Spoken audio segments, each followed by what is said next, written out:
Council come to order. Please join me in the Pledge of Allegiance.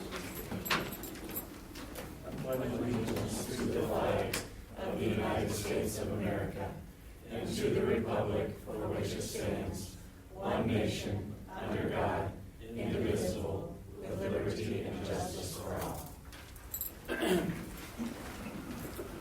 Mandy, could you please call the roll? DeYoung. Here. Branderhorst. Here. Danstruck. Here. Skibout. Here. Hopkins. Here. Score. Here.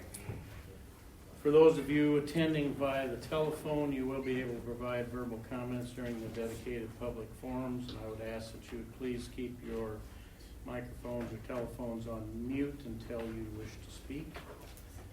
Can I get a motion for approval of the tentative agenda? So moved. Support. Branderhorst, for discussion. All in favor, please say yes. Opposed, no. Mandy, please call the roll. Branderhorst. Yes. Score. Yes. DeYoung. Yes. Danstruck. Yes. Skibout. Yes. Hopkins. Yes. Motion passed. Okay, at this time we have a time for anyone wishing to address the council regarding any agenda item. If you want to do that, if you're here, please come forward, state your name and address, try to limit your comments to 3 minutes.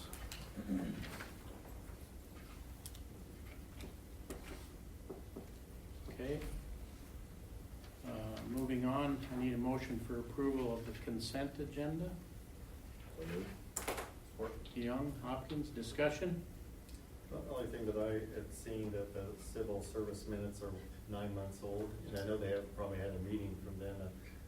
This might be a better discussion when we have our organizational meeting, but I saw the P&Z were talking about draft, minutes, and I really think as a council, we should be seeing at least something within 30 days of when a meeting has been held rather than this old. So I said, I'm going to wait and talk about that maybe when we have an organizational meeting next year, but that's just a thought when I've seen that. Yeah. Duly noted. Okay, anything else? All right, all in favor, please say yes. Opposed, no. Mandy, please call the roll. DeYoung. Yes. Hopkins. Yes. Score. Yes. Branderhorst. Yes. Danstruck. Yes. Skibout. Yes. All right, do I have a motion to enter into closed session pursuant to Iowa Code Chapter 21.5, Paragraph 1C to discuss strategy with counsel in matters that are presently in litigation or where litigation is imminent or its disclosure would be likely to prejudice or disadvantage the position of the governmental body in that litigation. So moved. DeYoung, Hopkins, any discussion? All in favor, please say yes. Opposed, no. Mandy, please call the roll. DeYoung. Yes. Hopkins. Yes. Score. Yes. Branderhorst. Yes. Danstruck. Yes. Skibout. Yes. Motion passed. So we are going to go into closed session. So if you're on the telephone, you can stay online. When we come back in for open session, the audio for the meeting will resume. All right, we are back in open session. I'm going to ask for a motion to approve resolution number 6321, entitled Resolution Approving and Authorizing Conditional Settlement Agreement and Approving Water Supply Service and Territory Agreement with Iowa Regional Utilities Association. So moved. DeYoung, Skibout, any discussion? All in favor, please say yes. Opposed, no. Mandy, please call the roll. DeYoung. Yes. Skibout. Hopkins. Yes. Score. Yes. Branderhorst. Yes. Danstruck. Yes. Motion passed. Moving on to petitions and communications. We're going to proclaim Saturday, October 30, 2021 as Beggars Night in Pella. Mike? Thanks, Mr. Mayor. We do have a brief presentation on the big board for those in attendance and those following at home. I'm on slide number 3. And as Mayor DeWart stated, is annually we have designated evening around Halloween as Beggars Night. And staff is recommending that we designate Saturday, October 30th as Beggars Night this year. And we do have a listing of events and organizations that we also contacted in making this recommendation to the council. So with that, Mr. Mayor, motion and the recommendation is just simply to designate Saturday, October 30th from 6 to 8 p.m. as Beggars Night in the city of Pella. Okay, thanks, Mike. Can I get a motion for approval? So moved. DeYoung? Hopkins, discussion? All in favor, please say yes. Opposed, no. Mandy, please call the roll. DeYoung. Yes. Hopkins. Yes. Score. Yes.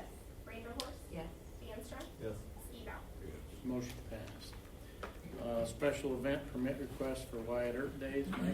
Yes, Mr. Mayor, this request comes to us this evening from the Pella Historical Society, and specifically, as Mayor DeWart stated, they are proposing Wyatt Earp Days to be conducted on September 25th.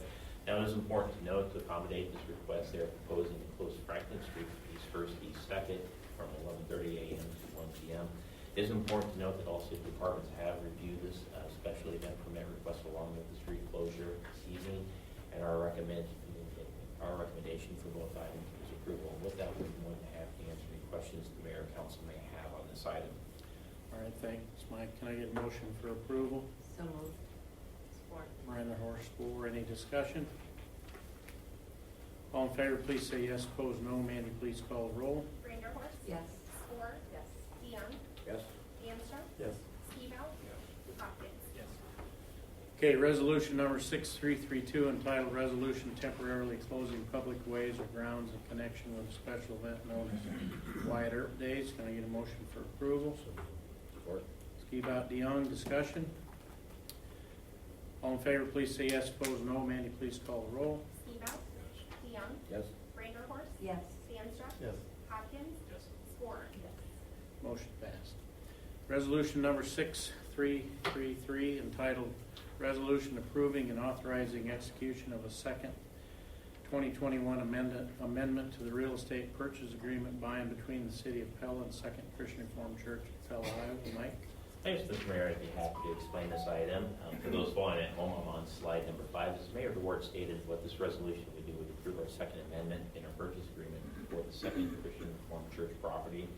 It is important to note up here on the map, this is the property that abuts our public safety complex. The areas in green we've already purchased. That was done in 2019. The areas in blue are the scheduled closings. Now, under our current agreement, September 1st was the due date for closing on the Second Christian Reformed property in the areas of blue. At the request of the church, they are requesting that we extend that out to November 1st, and that would allow them to complete their new church facility on it as well. From a staff standpoint, we don't see any issues from extending the date out to November 1st on it. We are recommending approval this evening. So with that, Mr. Mayor, I'd be more than happy to answer any questions on this request. Our recommendation is approval of the amendment to the purchase agreement. Okay, thanks, Mike. Can I get a motion for approval? So moved. Support. Mansur, DeYoung, any discussion? Okay, all in favor, please say yes. Opposed, no. Mandy, please call the roll. DeAnstruck. Yes. DeYoung. Yes. Vanderhorst. Yes. Skibout. Hopkins. Yes. Ford. Yes. Motion passed. Resolution number 6334, entitled Resolution Approving an Engineering Service Agreement with Garden and Associates Limited for the 250th Avenue Reconstruction Project. Mike? Yes, Mr. Mayor, I'd be more than happy to explain this item. As Mayor DeWart stated, we do have a proposed engineering agreement with Garden and Associates for the proposed reconstruction project on 250th Avenue. This would be the area just to the east of Vermeer Corporation. What the proposed improvement would do is, if we looked at here on the map, on the big board right here, it's this red highlighted area that is the proposed reconstruction area. The new pavement on there would be literally a concrete street, 24 inches wide, 8-inch thick concrete.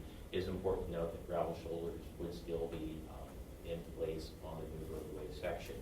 Now, when we look at the agreement that we are proposing this evening, the total engineering fees are just over $56,000.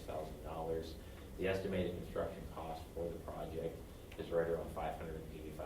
When we look at the engineering fees in relation to the construction contract and also the time frame of the project, with the project being planned for 2022, we believe the engineering fees are reasonable under the circumstances. And Mr. Mayor, we are recommending approval this evening. And with that, I'm more than happy to answer any questions the mayor and council may have on this item. Okay, thanks, Mike. Can I get a motion for approval? Skibout, Hopkins, discussion? We're gonna put curb and gutter out there? That's not the plan. On the nursery and lately, as those expanded, we put a 24-inch, 8-inch with baskets and shoulders. That appears to And have the Lately come out. project, south of 163, same way. The same one. There's one twist to this one. There's rumors flying around that Premier's considering filling the ditches on the east side. If they desire that, we may talk a different design. So we'll see what's going on with that. it's a little bit tough to do that too, because the ground on both sides are below us. And we hadn't planned on cutting much other than adding to the shoulder width a little bit, so.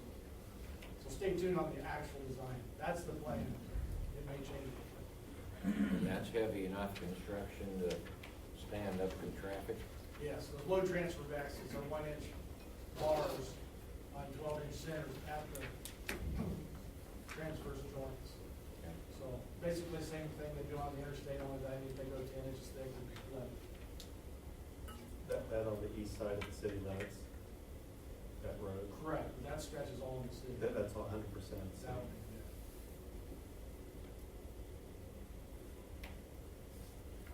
Anything else? All right, all in favor, please say yes. Opposed, no. Mandy, please call the roll. Skiba, Yes. Hopkins, Yes. Score. Yes. DeYoung, Yes? Vanderhorst. Yes. Danstrah. Yes. Motion passed. Resolution number 6335, entitled Resolution Fixing the Date for a Public Hearing on the Proposal to Enter into a Development Agreement with RDP Holdings LLC and providing for the publication of notice thereof. Mike? Yes, Mr. Mayor, I'd be more than happy to explain this item. For those following at home, I'm on slide number 7. And literally the takeaway from this item is we're requesting that what this resolution really does is establishes September 7th as the public hearing date for proposal to enter into a development agreement with RDP Holdings. It is important to note that RDP Holdings and this area is the proposed home of the Smash Park Regional Entertainment Center that we do have. And once again, all this resolution does is simply authorize a public hearing on September 7th. And there'll be lots of details to share on the 7th for those that are interested in attending the council meeting. Okay, thanks, Mike. Can I get a motion for approval? So moved. Vanderhorst, DeYoung, discussion? Okay, all in favor, please say yes. Opposed, no. Mandy, please call the roll. Vanderhorst. Yes. DeYoung, Yes? Danstrah. Yes. Skiba, Yes. Hopkins. Yes. Score. Yes. Motion passed. Resolution number 6336, entitled Resolution Approving Engineering Services Agreement with Klinger and Associates for the Boss Land and Conference Center Restoration Project. Mike? Yes, Mr. Mayor. Once again, I'd like to direct everyone's attention to the big board for a brief presentation on this item. As Mayor DeWart stated, we have another engineering agreement this evening. This one is a proposal with Klinger and Associates. And it's for the Boss Lawn and Conference Center Restoration Project. As council is aware of it, maybe members that are following in attendance or following at home. In 2020, the conference center did suffer substantial damage due to a frozen water pipe. Our insurance policy covers, it is important to note, considering this item, covers complete restoration to the original form, including engineering cost as well. The proposed contract that we have this evening with Klinger and Associates is to restore the facility to its original condition. That would have engineering fees of around $40,000. It is important to note that EMC, the city's insurance carrier, has reviewed and approved the engineering contract as well. And what this resolution does is simply approves the engineering fees of Klinger and Associates, which have been reviewed by our insurance carrier. It's also important to note before any restoration activities take place, as far as the construction activities, that's a completely separate issue. That project would likely have to be bid out under Iowa public bidding laws as well. So that's a separate legislative action by the Pella City Council that'll be presented for separate consideration at a future date. So what we're considering this evening is just the engineering fees, and this contract has been reviewed by GMC as well. Okay, thanks, Mike. Can I get a motion for approval? So moved. Support? Skiba, DeYoung, discussion? What is our deductible on that, Michael? You know? I want to say it's right around 5,000. Okay. So basically, they're gonna look at, and gathering costs for what it would cost to bring it back to its. The main level facility, at a minimum, there may be some slight changes just because there hasn't been identified use for the boss bunker. But the main level, the intention is to bring it back to its previous form. Does that include the basement then too? Well, I think that's one of the things that will get to the point of the engineering is what is the intended use of the boss lawn and bunker, determining what that condition would be, so. One of my concerns is as we work with renovation of the present community space needed for some of the programs that are presently over there? Councilmember DeYoung, if I could take a stab at answering that, that was one of the items that we wanted to talk to the council about during the policy and planning session tonight, when we talked about the city's long-term facilities plan. So that's a good question on it. And I'm I sure we know could. it's clear as mud right now, Mhm. but it's We're out just there. gonna, we're just gonna do our classes in here. Pardon? We're just gonna do our classes in here. Go for it. First and third Tuesday nights, right? Craft for everybody. Okay, anything else? All right, all in favor, please say yes. Opposed, no. Mandy, please call the roll. Steve Out, Yes. DeYoung, Yes. Vanderhorst. Yes. Stanstrop. Yes. Hopkins. Yes. Spore. Yes. Motion passed. Moving on to ordinances, ordinance number 996, entitled an ordinance amending the zoning ordinance of the City of Pella, Iowa by amending the PUD ordinance for the property located east of Highway 163 and north of Highway G28, City of Pella, Marion County, Iowa. This is the second reading. Mike? Yes, Mr. Mayor, once again, I'd like to direct everyone's attention to the big board. For those following at home, I'm on slide number 9. Just to orientate everyone as far as the map is concerned and the ordinance that we are talking about this evening. It applies to the 93 single-family homes that are currently, that have been previously approved by the Pella City Council. Now, to orientate everyone, the 93 single-family homes for the Prairie Ridge development are located right up here. Proposed smash parks over here, existing over at 4 would be right over in this, just off the map over here.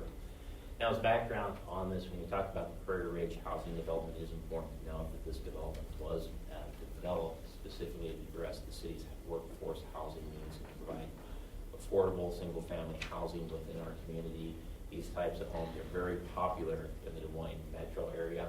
And where I'm going with this, in 2019, we actually approved a planned unit development for this development. And if you look at these lots, it may not be apparent by viewing the aerial on it, but most of these lots that we are talking about between 50 and 55 feet wide under the city zoning standards to construct these types of houses on those types of lots. It took a considerable amount of modifications through the PUD to do this.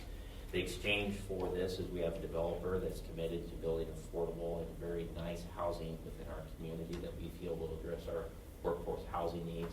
In exchange for those, there were a number of modifications to the city's zoning ordinance to allow these types of homes to be built in our community. The ordinance that we're talking about tonight simply reduces on these lots the rear yard setback from 25 feet to 15 feet on this. And looking at this one, this is one of the items when the developers originally worked with the city on it and reviewed our zoning code. They were not aware, and specifically what the concern is people that are looking to build a deck onto their structure. Under the city's zoning code, decks count as the primary housing unit. So when you talk about building decks on houses, that causes some problems with the 25-foot setback. From staff's perspective, when we looked at this, there's roughly 8 to 9 variance modifications through the planned unit development. We consider this one of the ones that we have, and overall, if you look what's being built out there, we've issued 24 building permits on there. It's my understanding that we have about 9 homes where they're starting construction on, another handful of homes that the basements are being dug, and we hopefully we'll be able to have some more here very shortly on it. It's been very successful for the city, and overall, the intent was to provide workforce housing. And from our standpoint, we view this as just one of the modifications on it. Our recommendation still would have been yes to the Pella City Council on that as well. I would also like to state, as part of this, as far as one of the safeguards that we have in this project was done in conjunction with Marion County. We do have a housing review committee that's established in the Prairie Ridge development, and what we look at on there is basically making sure that we have affordable housing and quality housing for our community. There's actually, as far as the sign-offs involved in this, we have the developer, the builder, the homeowner. In addition, Marion County has a representative, the City of Pella has a representative. We all have to approve a housing application before you have a home built on there. So from our standpoint, that's one of the safeguards that we have, an additional review process that's even above and beyond their normal development process on this as well. So with that, Mr. Mayor, that was a very long-winded explanation of this, but I believe our ultimate recommendation is we are recommending approval this evening. We'd be more than happy to answer any questions the mayor and council may have on this item. Okay, thanks, Mike. Can I get a motion for approval? So moved. DeYoung, Hopkins, discussion? I just had a question, Mike. Before this went to P and Z, do all the property owners get informed of that? So, and did any of them come to the P and Z meeting to offer any objections?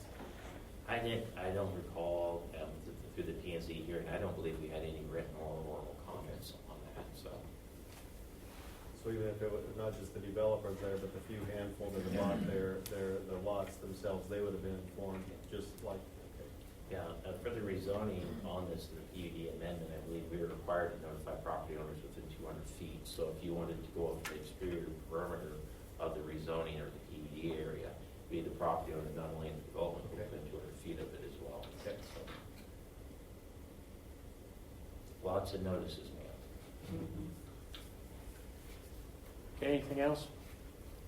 All right, all in favor, please say yes. Opposed, no. Mandy, please call the roll. DeYoung, Yes. Hopkins, Yes. Spore, Yes. Reindeerhorst, Yes. Danstruck, Yes. Skibout. Yes. Motion passed. Move to set aside the rules and place on third and final reading. Support. DeYoung, Skibout. So we have a motion to waive the third reading on this. Any discussion? All in favor, please say yes. Opposed, no. Mandy, please call the roll. DeYoung, Yes? Skibout, Yes. Hopkins, Yes. Spore, Yes. Reindeerhorst, Yes. Danstruck. Yes. Motion passed. Now I need a motion Move to for- adopt. Okay, Support. DeYoung, Branderhorst. Discussion? All in favor, please say yes. Opposed, no. Mandy, please call the roll. DeYoung, Yes? Reindeerhorst, Yes. Danstruck, Yes. Skibout, Hopkins, Yes. Spore. Yes. Motion passed. Ordinance number 997, entitled an ordinance amending the zoning ordinance of the City of Pella, Iowa by amending the PUD plan for property located at 413 Main Street, City of Pella, Marion County, Iowa. This is second reading. Mike? Yes, Mr. Mayor, once again, I'd like to refer everyone's attention to the big board, and for those following at home, I'm on slide number 12. As Mayor Dewar stated, what we're considering is an amendment to a planned unit development for the South Main development. This was originally approved by the Pella City Council in 2019, and we do have an aerial up on the big board that shows the South Main development in the first 18 housing units that have been built on this site. As council is aware, this location is the location of the former Webster School area as well. Now, the amendment that we're considering this evening is just a change in design plans, not only in design, but also the number of units for buildings 4 and 5 on what we have. And so let's go ahead, Mandy, if we can. Let's go to slide number 13. Now, previously, when we approved the unit development, buildings 4 and 5 would be located. Building number 4 is here, down here. The church property is located right up here, so buildings 1, 2, and 3 are right here. Buildings 5 are right here.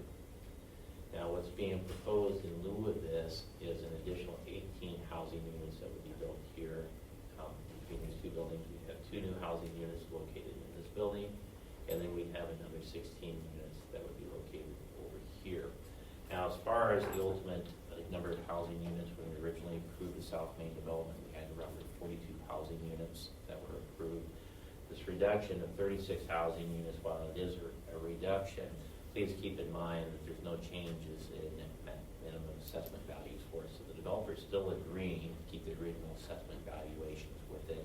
And we believe that the reduction in housing units is still in compliance with the development agreement. And overall, from our standpoint, once again, I'd be remiss if I didn't mention this, but this original urban renewal area here was declared as a blighted area by the Pella City Council. And so the redevelopment has been a very positive impact for our community as well.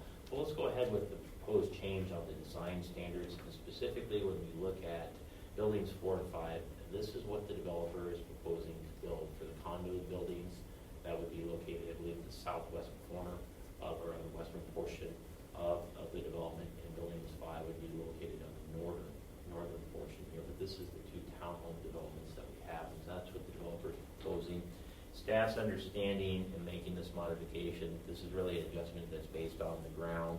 In other words, this is what the community is interested in purchasing on from the development. So we assume it's just a very normal course of business for the development is based on home sales and what's the demand and what can actually be built and sold on the development as well.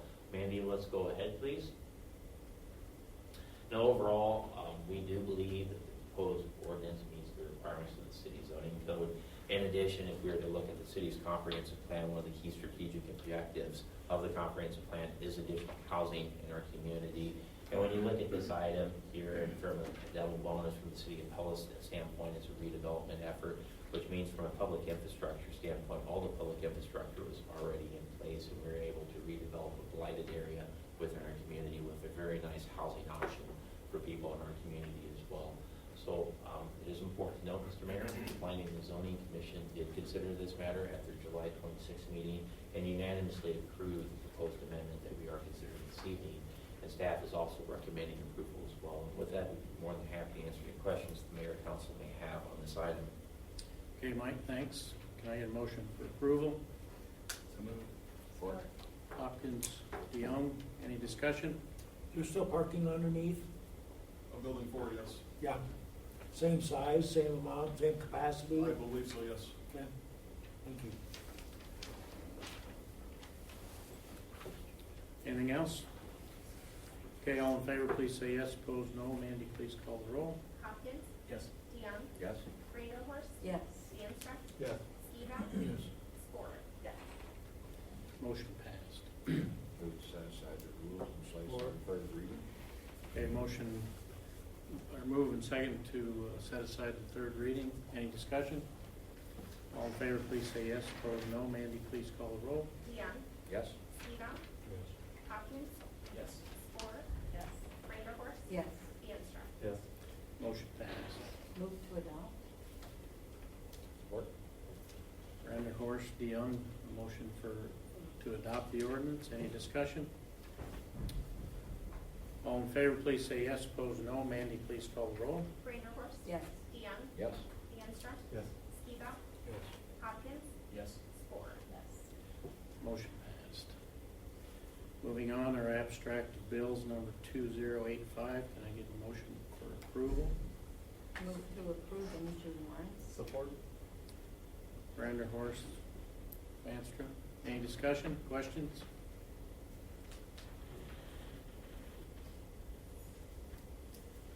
All right, all in favor, please say yes. Opposed, no. Mandy, please call the roll. Reindeerhorst, Yes. Stanser, Yes. Skibout, Yes. Hopkins, Yes. Ford. Yes. DeYoung. Yes. Motion passed. All right, we're going to adjourn our regular meeting to a policy and planning session to discuss 3 separate items. Number 1, Spirit of Pella proposal regarding additional holiday lighting in Central Park. 2, review and discussion of the American Rescue Plan funding. And 3, a long-term facilities plan discussion. So, Mike? Yes, Mr. Mayor, the first item that we have on the agenda this evening is a request actually for a partnership from the Spirit of Pella. Now, ultimately, the intention of this proposed partnership is to draw additional visitors to our community during the Christmas season. And I preface my comments, I think it's a very exciting proposal for the council's consideration this evening. Now, I don't want to steal too much of the proposal from the Spirit of Pella, plus they could do a much better job explaining their vision and concept for their proposal this evening, but we do have just a brief summary listed on slide number 16 of the proposal as far as the light displays within our community. Now, it is important to note as we consider this item this evening, the Spirit of Pella is proposing to use the city's current vendor that would be Right Outdoor Solutions to install and maintain the equipment. So this would be the vendor that currently installs the Christmas lights in Central Park for the City of Pella. And in addition, a very big consideration on this item, the Spirit of Pella is also proposing to fund the acquisition cost of the lighting equipment and annual maintenance of the proposed program over a 3-year time period. And when you look at the proposal and the estimated cost, that includes the acquisition of the equipment and also the annual maintenance. The total cost is $147,000. Now let's move on to slide number 17, Mandy. From the City of Pella's perspective, our obligation would be to install 110-volt outlets on various structures within the city, within Central Park. We feel that's very manageable from a staff standpoint. We would also administer the contract with the Right Outdoor Solutions. And in this case, it is important to note that the Spirit of Pella is in the process of being incorporated, I believe, and they're waiting on their IRS letter as well. So there's a timing issue as far as the fundraising issue, but one of the requirements would be to have the initial funding and the deposit for the lighting logistical items that we would need to work out. And where we're going with this, ultimately, what we're looking for is direction tonight from the Pella City Council. If there's interest in proceeding with this proposal, then we have several action items that we need to take place on September 7th. Namely, we would be hopefully approving a partnership agreement with the Spirit of Pella for the annual lighting display. In addition, we have a 3-year contract on that same evening with Wright Outdoor Solutions for the installation of the proposed lighting display in Central Park. In September and October, we would need to arrange the installation of outlets on the various structures and lighting pole structures in Central Park. And late fall/pre-holiday season is when we envision the lighting being installed. So that's a rough timeline on this, Mr. Mayor. And before I turn the floor over to Ms. Karen Eichen, Mr. Jason Banster, and Mr. Dick Redmond, is there any questions for city staff on this proposal or the tentative action plan that we have listed up on the big board? I assume the electrical department has been consulted about the. Yeah. We've consulted our guys on it. We think it's manageable, but there's also a recommendation because it is a commercial entity to hire a contractor for the bolts, but we think the cost to be reasonable. So we do have estimated cost for that. And we're happy with Right Outdoor.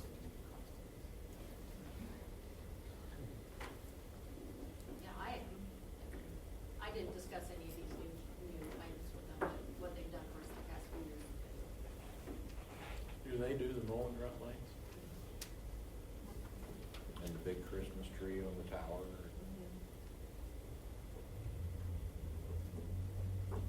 Should be able to try to climb. Okay. Mr. Mayor, is it okay to Yeah, turn the floor for Karen? So there are actually Dick or Jason. So. Well, last week when the temperature was over 90 degrees and the humidity was 80%, I really enjoyed talking about Christmas and the holiday season, thinking that would help out a little bit. It didn't work as well as I was hoping it would. The Spirit of Pella sees ideas and things that we can do to enhance things in our community, especially the holiday season. One item we want to do right now is to kind of look at the Central Park area. And we've spent the past several months with doing our research, doing our homework, and doing our fundraising presentations. So we've been doing presentations to different fundraising groups around the community, raising funds for the projects that we have in mind that we think would be beneficial to our community. First of all, I'd also like to give the council an update on downtown building lights. One of the projects was to talk to the downtown building owners about being more consistent about lighting of the buildings downtown. That has gone very well. We've had good cooperation. Talking to Mark Richards with Gritters Electric, he's right now chipping away at it. Everybody's busy right now with doing projects from a year ago as well as this year, but he's really helped out in doing some of the buildings downtown, and his goal is to get as many done by the holiday season as possible, as time permits and as his projects. But so far, he's been able to move ahead with some of those we've been doing. The Spirit of Pella Steering Committee would like to request a partnership with the City of Pella to add holiday season lighting to Central Park in addition to the lighting planned for this year by the city parks. I'd like to thank Jeanette Vaughn for her patience and cooperation with the many questions and requests that we have asked for her review in trying to get this all kind of put together. As we develop this project in Central Park with added lighting and added lighted structures, we recommend that the city consider a webcam surveillance during the holiday season. We're putting some things there in Central Park that we think, I'm not saying we've got the perfect kind of clientele in the area, but just to say that when you put things of this nature in the park, some kind of webcam surveillance would be a good idea in that particular area to consider at least. I'd like to introduce Jason Banster. Jason had the vision of the Central Park ideas, he has Dutch Fix downtown, and he'll identify some things for you. Thanks, Dick. So my passion with Christmas lights started when I went to, my wife and I went to Vienna, Austria for our 15th wedding anniversary. And if you've never been to Vienna, Austria during Christmas, I highly recommend it. It was absolutely spectacular. And the first thing Valerie and I said to each other when we saw these lights was, Pella needs to do this. This was almost 13 years ago now. But hopefully we can get something done.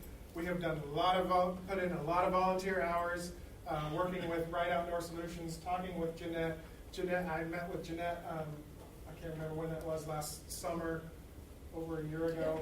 And she's super passionate about Christmas lights as well. And she said, I am doing everything I can with the resources that I have. And she has done a spectacular job with the lighting and the resources she has. So we wanted to supplement her resources. And this is what came to fruition. It was this entity called Spirit of Pella. And there's many other projects going on as well, other than just Christmas lights. If somebody can click the next slide for me. We have been working with Anna. I don't know if Jeanette works with Anna.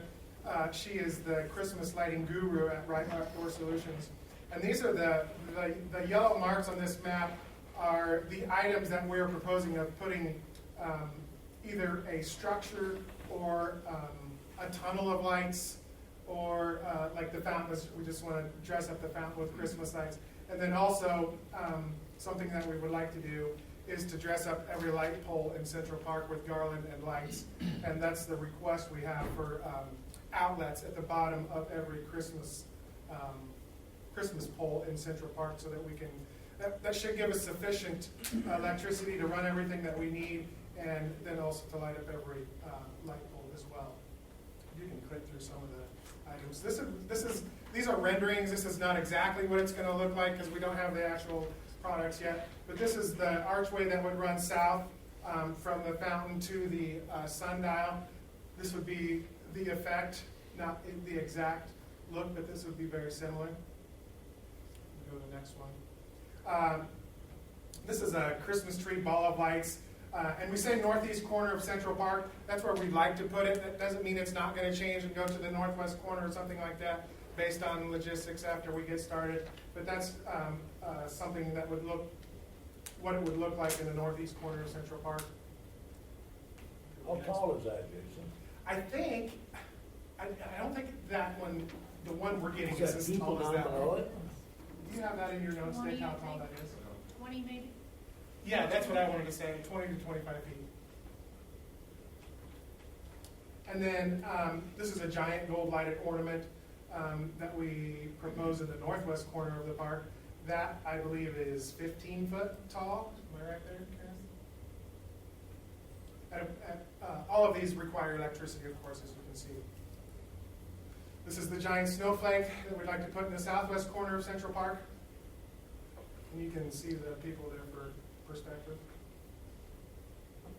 And then also to light up the sundial. We're giving her a little leeway on this because we're not quite sure how that's going to work, but we'd like to really emphasize the sundial and really light that up well. There is power there already, so there wouldn't be much other than maybe putting an outlet. And walking through Central Park too, all of us have walked through Central Park several times. There's plenty of power everywhere, it looks like, but we need outlets, weatherproof outlets. And we have contacted Nate too, and he's obviously deferred us to you guys and to Jeanette. So, are there any more pictures? And the fountain. We'd like to really dress up the fountain with lights because we think it'd be really pretty. Jeanette does quite some with it. Garland. Yeah, we have garland on the outside. She just does garland. We'd like to supplement that with some lights. And there is power underneath, of course, with the pump, somehow accessing that and putting an outlet in there. Maybe there's an outlet there already, do you know? No outlet, there's power. Yeah. And then this is the Christmas tree that Jeanette already does. And I'm not sure if this is in the bid. Do you remember, Dick, if this was part of her proposal? Not originally. Right. What we'd like to propose, do we have that video or no? Is a, what do you call it, Dick? I'll let you help me here. Well, we want to try to add to the bushes and shrubs that are around the base of the tulip. Okay, that's what this So we're kind of adding to that to complement the tree on the tower. Okay, not the music. No. Okay, very good. And the outlets are already in place in the foundation. There's plenty on the corners. There's plenty of power around the total tower as well. So those are the items that we, obviously when we started planning this with Right Outdoor, she came down and gave us hundreds of thousands of dollars of things that we could do with lights. And we went through that with a fine-tooth comb, and we picked out some of the favorites and some of the things that we would really get some reaction from the general public with. And then the most reaction for fundraising as well, to keep this project going every year, because there's going to be an ongoing maintenance fee with Ride Outdoor Solutions, to take the lights down, store the lights, put them up, and maintain them if anything happens to them. So we would really, what we're really asking for is a show of support from the city, and the biggest and most difficult, obviously, is the finances. And we really think we have many dollars presented and asked for already that we're hoping and very hopeful that we're going to get, but we don't have it yet. And we need to get these lights ordered and coming, or we are not going to have any for this holiday season. So we need a down payment, and we're asking for the support of the city on that, simply not only to get the lights, but to show our donors, and most people can imagine who that is, show our donors that they're not in this alone, and also to show the community how exciting this can be and that the city is behind us 100%. That's all I've got. Okay? So specifically, what's the ask? The ask is the $28,000 down payment for Ride Outdoor Solutions, and to have the city own the contract or sign the contract. Basically hand it over to Jen. Jason, I just have a housekeeping question. When you say you're waiting for your IRS letter, is the Spirit of Pella going after a 501c3? I'm going to let Karen answer that. So explain the relationship to me between the Spirit of Pella and Pace Alliance, or is there not? Spirit of Two Pella is separate its own entities. incorporated incorporation. And then the 501c3 paperwork has been filed, we just haven't heard back. So Pace is a 501c, going to be a 501c? No, we're a six. You're a six? We Okay. can't be a three. Okay. Okay. Yep. I see, for you, Jason, too, in getting your 501c3, I see a lot of grant opportunities for you There's been many grants to applied for. offset these expenses. Yep. So, yeah, looks like a good project to me. Are supplies limited at all, or? She's emailing me incessantly about that, yes. Saying Time is hurry up. up, hurry up. What's that? Saying hurry up, hurry up. More, not in that way, but just with shipping and everything going on in the Yeah. world right now. Well, I would support that, just knowing that, Nick and I are having a terrible time getting lighting of any kind Yes, at this point. So I would say that time is of the essence on this. for sure. Yeah, well, Mr. Light here, so, yeah. It seems to me the deposit is kind of an easy ask, since that's gonna be reimbursed the way it sounds. Right. From the get-go, and that gets you moving. I think that's important at this point, from my perspective. Yeah, if we're gonna do it, we need to do it this year. Oh, yeah. Let's get going. Yeah, I'd say get it on the agenda for the 7th for approval. All right. Thanks for your work on that, Jason. Thanks. Yeah, it'd be a fantastic I am project. not alone in this effort. Very cool. People want to come to Pella anyway, and this will give them just that much more reason to come. So That just gives us, what, 1, 2, 3, 4, 5 more things we gotta keep the kids off of? Yes. That's why we're getting that dog. Did we mention they're electrified in a Oh, different way? perfect, yeah. Okay, thank you guys for all your work. It's a great project. All right, Mike, we'll move on. Mayor, can I ask permission? I do know that we have members in the audience that are here for the long-term facility Okay. plan. Can we do that one first before Sure. we do this item? So Mandy, could you go to slide 33? Now ultimately, just to get council up to speed on this from staff's perspective, we're looking for general directions on the next steps of the city's long-term facilities plan. As council is aware, we've kind of dedicated this fall to working on facilities and coming up with a plan for the community as well. Now, we led off the facilities plan midsummer, mid-June. We talked about the community center. Specifically that night, we entertained a proposal from the Friends of the Community Center. And From staff standpoint, we received some questions and some inquiries, and I think it was a very good discussion. I'll state for the record. And the purpose of tonight's discussion is just to make sure we're all on the same page. From staff's perspective, we want to make sure that we provide the information that council needs to make a decision on these facilities. Now, when we look at the city's long-term facilities plan as it relates to the community center, and keep in mind, we're ultimately looking at direction for the next steps for the plan. So really, when we look at the community center, the options that we talked about last June and that were in the city's current long-term facilities plans that was approved by the city council in 2019, we're really looking at building a new community center. In the Friends proposal, we looked at renovating the community center, and really the origins of this really dated back to 2019. And just to get council up to speed, when we looked at the city's plans from 2019 as it related to the community center, we looked at the cost if we went in and just upgraded the community center and replaced basically everything on the inside of the community center. That was about a $10 million project. We compared that to what would the cost be if we built a new community center. Now, I'm going to preface my comments. When we looked at a new community center at the time in 2019, the emphasis was a little different.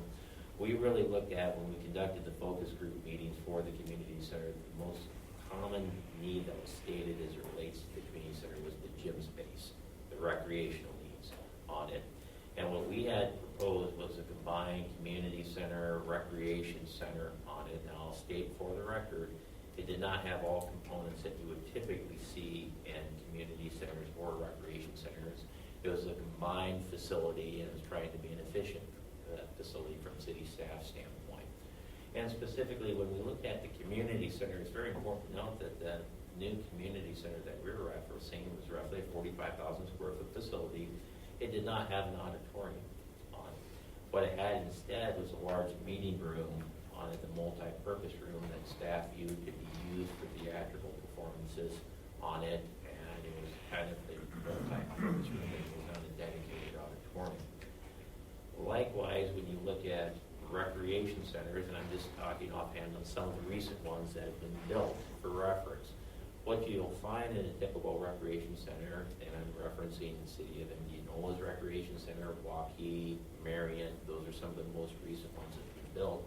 Generally, they're dedicated recreation centers. They have areas, not only gym space in there, it's usually multi-gyms or multi-purpose workout areas. Quite often in these facilities, they have a dedicated competition swimming pool. They also have a recreational swimming pool.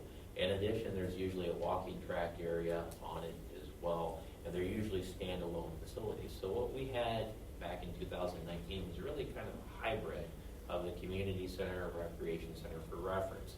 Through the course of our discussions on June 15th, it really appeared to staff that we're really talking about two distinct and separate uses. What we heard on mid-June was there was an emphasis and importance placed on the need to have an auditorium in our community, and that was important. And there was also some discussion and a few mentions on the need to expand the arts and theaters programs within our community. But when you look at it, basically the work that we did in 2019, from our perspective, it could be difficult to expand the arts and theaters at our current facility. And the work that we looked at back in 2019 did not have an auditorium. It was a combined facility that had a multi-purpose room on it as well. And we walked away from a staff standpoint, to be honest with you, we kind of had, with the current emphasis with the council, at least from a community center standpoint, whether it aligned with the vision that we talked on June 15th on as well. The second item that we heard, and as it applies, and once again, we're just talking about the community center, was there was some discussion. I thought these were all very, very good points. There was a discussion and a question of what is the cost of upgrading the community center versus building a new community center. And once again, we're going back to that if there's an emphasis on the need to maintain an auditorium for that new facility, and you're looking at just a pure community center, what we did back in 2019 is probably not an apples to apples comparison, to be real honest. I thought it was a very good point that we have in here as well, and that's listed up under number 1 and 2. And so from city staff standpoint, why we are working on facilities this fall, including the recreational aspect of our facilities as well as the community center, We wanted to take this little break in the action and make sure we're all on the same page and that we all have the information and we provide the information that council needs to make an informed decision. I'll state for the record, and I'll just pick an easy one on here, that when we looked at it, I thought it was a very good ask or question on it, is what is the cost of upgrading the current facility versus the new facility? I thought that was a very good question. Point of the matter is, the options that we have, to some degree, we're gonna have to probably hire a consultant to do it, to assist us with it. City staff is willing to dedicate as much time as we need to be able to make informed decisions. We view this as a high priority, but there's certain aspects when you talk about building new facilities, locations, footprints, that you need engineering assistance on. So in full disclosure, next steps, and we talk about where we're going and the information we need to make informed decisions, we want to be perfectly honest up front. A, we're willing to dedicate as much time as we need to get a plan put together for the city of Pella. But B, we're likely going to need some help in some form or aspect. And it really just depends on the type of information that council feels is necessary to make an informed decision. So Mandy, let's go ahead to slide 34, if we could, please. I want to address this, and this is probably in the memo, and it's not necessarily a good, I'd say, characterization of the current plan. The current plan in 2019, we spent a lot of time putting together SEH, and spent a lot of time interviewing focus groups, talked to lots of people, spent all the time with the department heads, and I think the plans for the most part are pretty spot on as far as the needs of the facility. That first bullet point does not address exact timeframes or fiscal endpoint impacts. Let me put this in perspective from my standpoint when people talk about those two items. What the current plan has is it went in and looked at each department's operations, what they feel they need for long-term growth, and the current plan was put in the context of what do you need as far as facilities to accommodate service level needs in the community through the year 2040 on it.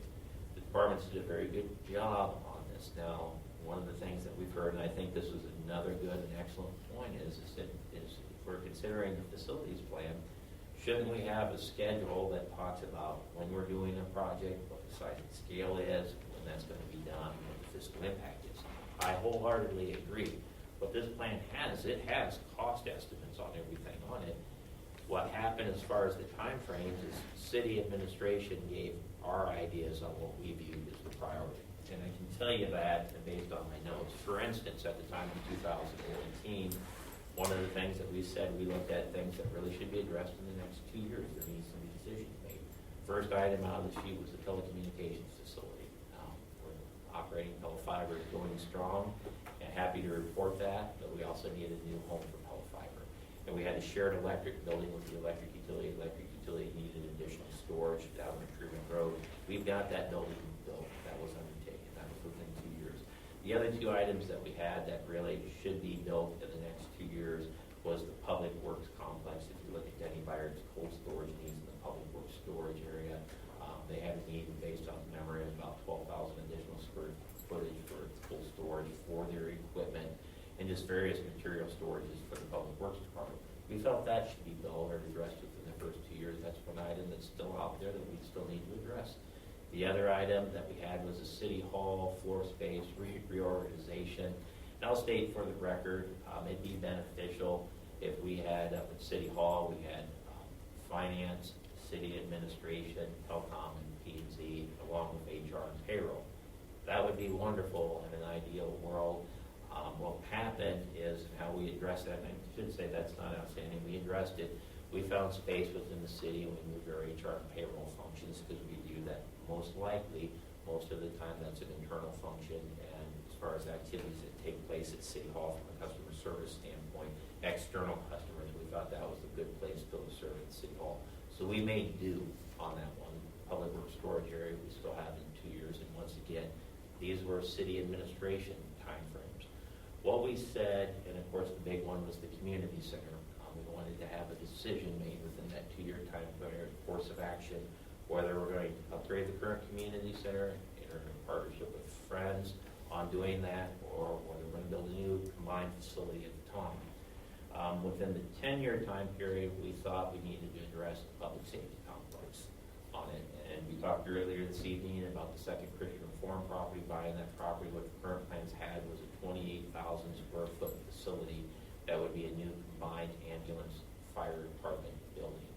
What would happen to the rest of this building in here is the police department would take over the rest of the complex, including the current fire department, as well as the current ambulance building for their expansions on here. This would be a 100% dedicated building.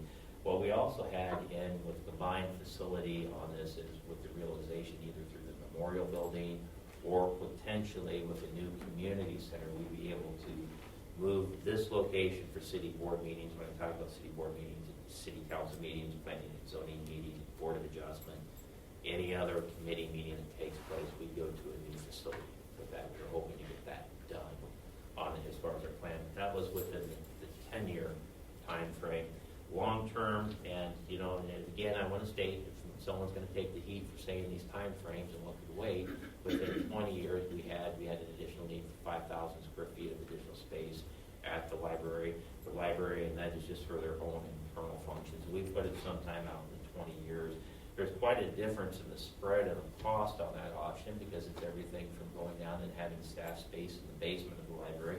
We're putting on that second floor mezzanine in there. So that one had us kind of stumped on it. That's why it was kind of the long-term option on it. Well, and that's not to diminish the importance when I say 20 years, but it's in relation when you look at the other items such as the community center, telecom, things that were right in front of us, public safety complex. That item was ranked a little lower, but it doesn't diminish the importance. What was equally important to note is the library noted a strong use that they need for their programming use. They need access to a large facility for programs about 5 to 6 times a year. They have large programs at the time. That's something that we need to consider during the facilities plan. So that's probably an inaccurate description of the fiscal impact and timeframes, but the more accurate description as it relates to timeframes, it was city administration generated. What we're hoping to do, and I think it was a very good comment, and I've had dialogue with several of you on this item, what we're hoping to do is if we have a plan, it would be something that there would be dialogue on the timeframes and make sure that there's a consensus on the council on these investments in our community, also on the size and scale when they would take place as well. So that's probably a better description of that as well. Mandy, let's go ahead to slide number 35, and I'll stop talking here very shortly. But this is just simply if we were going to have assistance, some of the items that typically consultants help. And I'm going to state for the record, we're willing to do whatever it takes on some items that we'd be wise to get outside experts on. For instance, the updating of the current community center versus building a new community center with an auditorium, including potential locations. That's going to take some engineering on it. No ifs and ands about. We're going to have to hire someone to get a good comparison on that to make an informed decision. Formulate on the time frame on the improvements on the plan, depending on the size and scale. And I think what's even more important, if it's just city administration assigning time frames, we can handle that one. If it's working on a consensus on a group and you start talking about sizes, scales, and various amenities, it's very important to see in these facilities. It may be something we should at least consider hiring a consultant to conduct some focus group meetings, at least some interviews with the mayor and council to understand priorities on it as well, so we can make sure we address ideas, concerns, questions as we go about formulating our plan. And ditto, if we're talking about going back for another round of talks with key stakeholders on these facilities, again, city administration can do this, but sometimes when you have the consultant tag, people tend to receive it a little bit better on it as well. So these are things just to consider on it. And Mayor, I think that's the end of my little spiel tonight. So we'd be more than happy to, what we're really looking at feedback is, the type of information that we need to have to make an informed decision and our next steps in the process. And that's what we're most interested in here. So with that, we'd like to turn the floor back over to the mayor and council at this time. Okay. Well, I think we all got copies of the consultant's report from, is it 2018 or 19? Yeah. That kind of listed long-term facility needs for, as Mike said, for all of our departments. And I think what we need to do is we need to prioritize what we think we need to get done. With the release of the new census numbers this past week, for myself, a sense of urgency overcame me. Because in the last 10 years, we've grown our population 112 people. With the job growth that we have going on in this community, that is very unacceptable. And we know how it's impacting because there's help wanted signs everywhere. And our major employees can't fill all the jobs that they have open. And so our focus has to be what we can do to attract people to move into this community. And we've seen tremendous investment from our private sector in the last couple of years, trying to move in that direction. You just go around this community and you see what is being done, because the two factors, every time you talk to anybody, the two factors are housing and community amenities. So houses are being built at a rapid pace in a lot of different areas around town. There's community amenities that are coming online, and I think as a city, I want to see us getting out in front of some of this stuff. At worst, we need to get out of the way for private investment if we're an hindrance to that. But I think we need to get out in front and be the catalyst to continue to move some of this stuff forward, because that is our number one issue. When I talk to management of our big companies, is people. We don't have them right now, and we've got to find ways to get them here.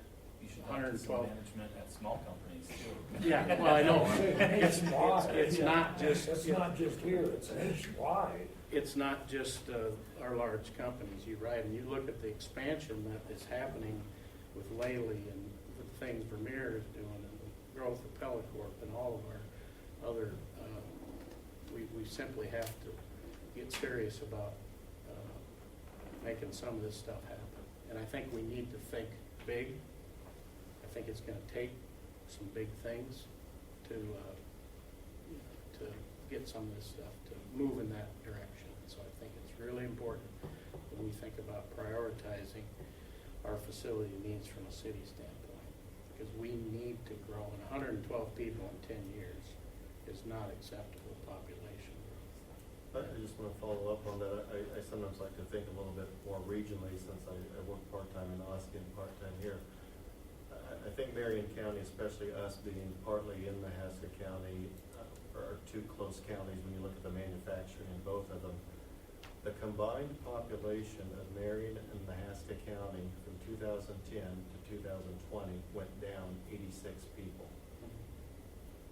And you look at the jobs that have popped up in that 10-year period. It's a scary thought.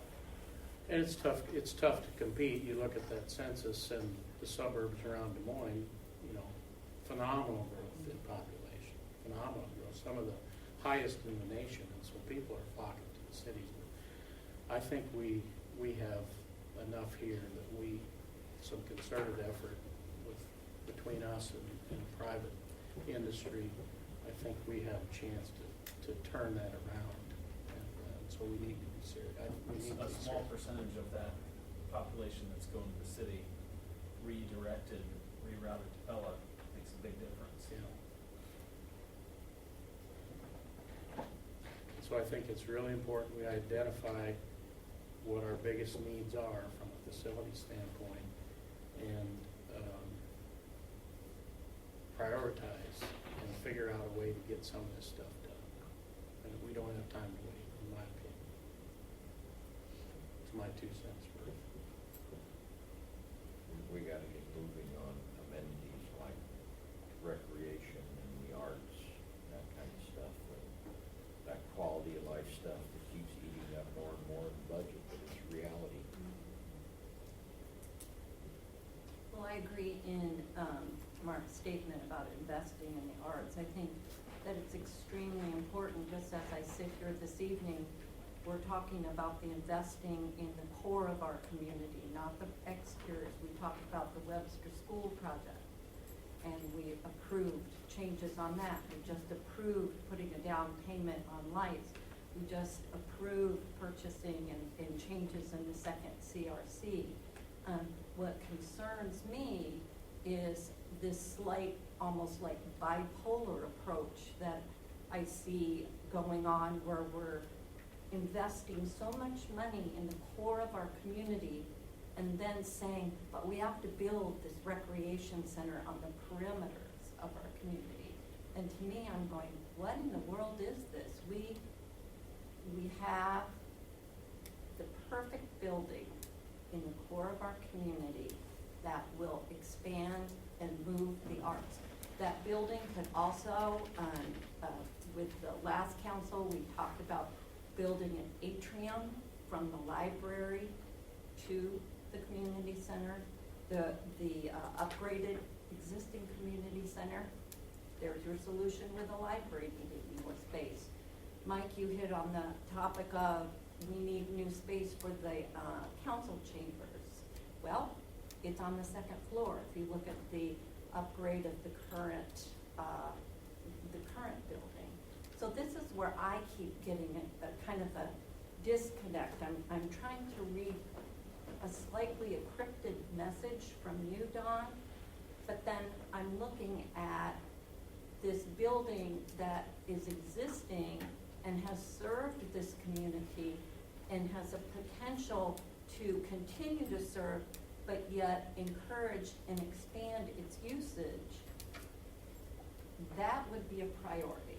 And quite frankly, when you talk about youth and you talk about city dwellers, of which probably I'm the only one up here that has lived in a large metropolitan area, living in a large metropolitan area, you flock to the warehouse district. You flock to those restored and rehabilitated buildings. You flock to the downtown where there's all the Christmas lights.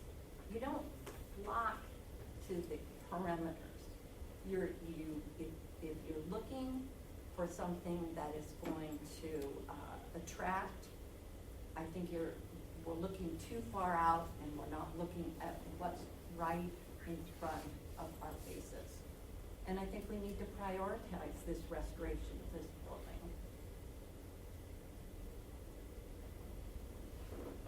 Mike, a question to you, since I wasn't here in 2019 on the council, you said the focus groups, kind of you ended up with a combo recreation community center. Was that really a demand of the focus groups, or was that the solution that staff put together after visiting all the various ideas? You know, I heard you mention the word efficiency, and that's a word you like, and you practice in managing the city.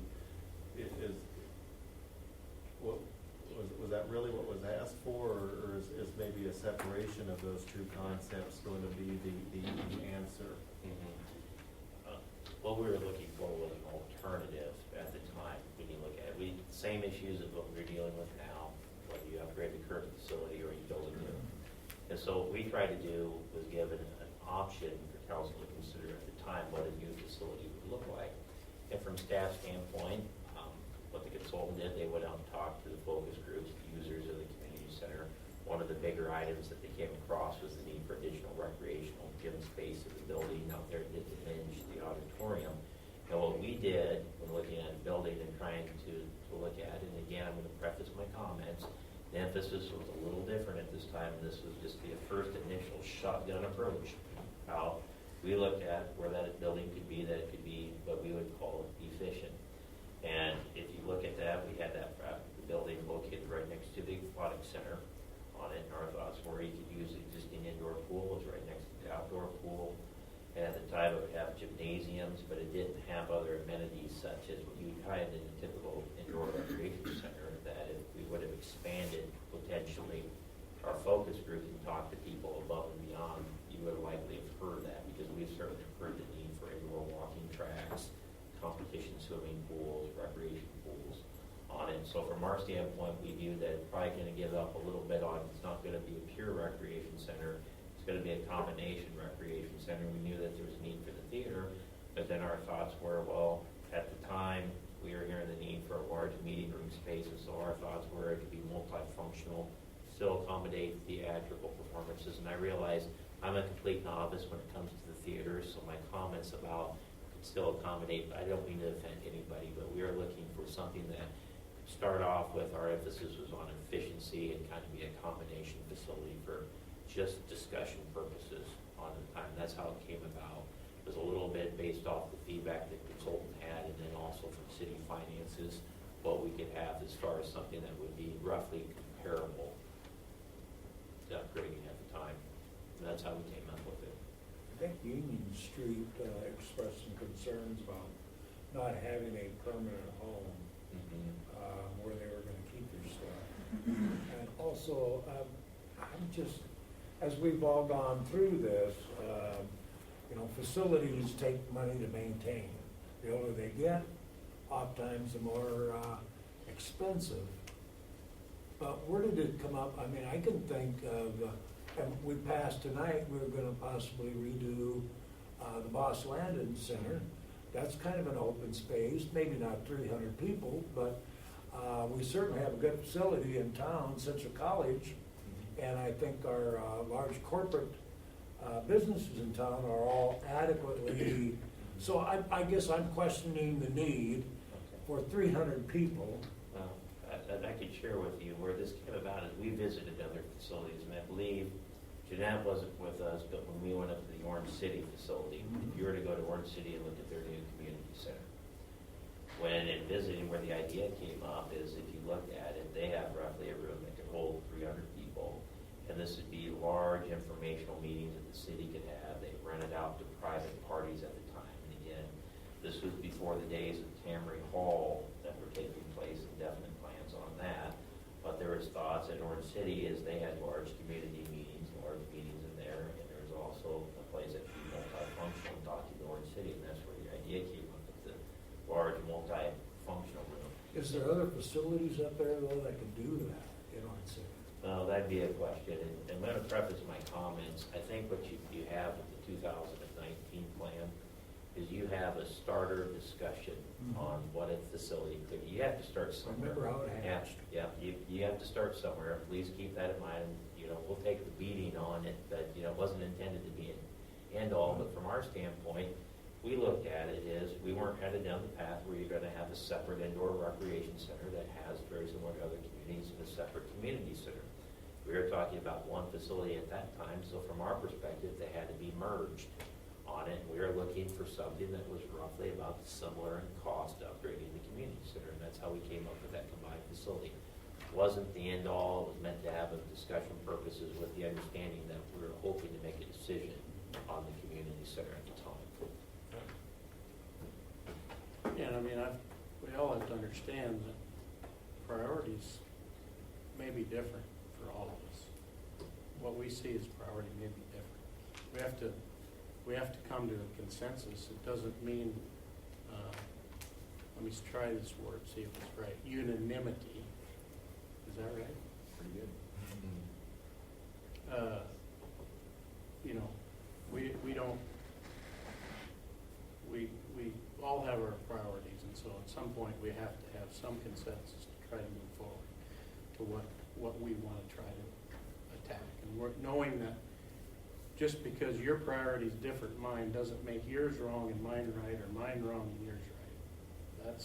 I don't want us to get to that where, you know, what I think is the right thing. We got to get to a agreement as to where we think we can go. The strength comes from the unity of. Exactly. So What? Strength comes from. The unity of visions, everybody's vision. I knew it was a good one, Quote, I just wanted to hear it, because I knew it was good. I, for one, am not a fan of multi-purpose. I'm thinking back to high school when the gymnasium was also where the musical concerts were held and the plays were put on, and it was a train wreck. You know, what there was, so it's what you did, but we can do better. Whether that be in the existing community center. I have trouble wrapping my mind around how that interior of that space could be reconfigured and who should have how much and so forth. But you know, we all know the building's sound. Well, and, you know, we talk about unity. It wasn't that terribly long ago, I think we were all asked the question, what our thoughts were about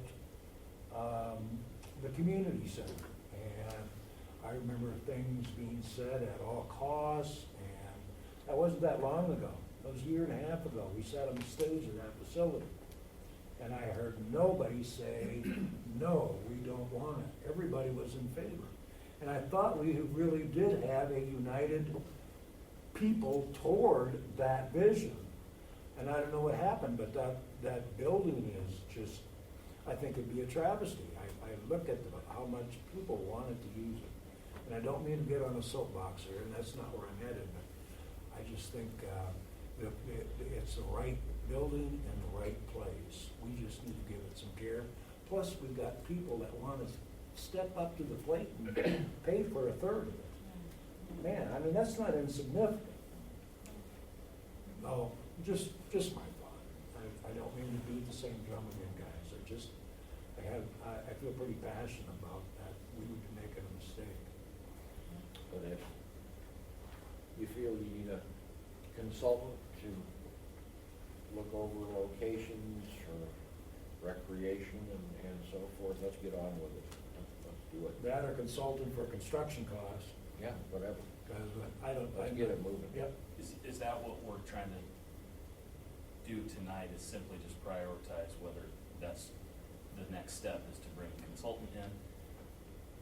So I was actually at the council meeting when that presentation back in, was it 18?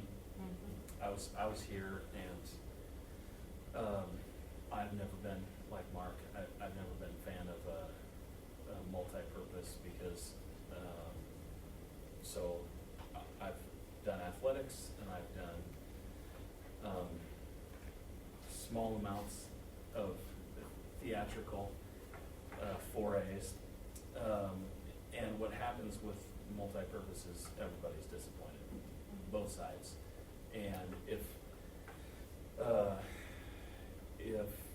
money wasn't an issue, or we could do whatever, I would love to see in our community, I'd love to see a first class, maybe I'll change the term, like a recreation center and a first class arts facility. That would be and my opinion is I don't think we can have first class. I think we can have a first class recreation facility wherever we build that. I don't think that we can have a first class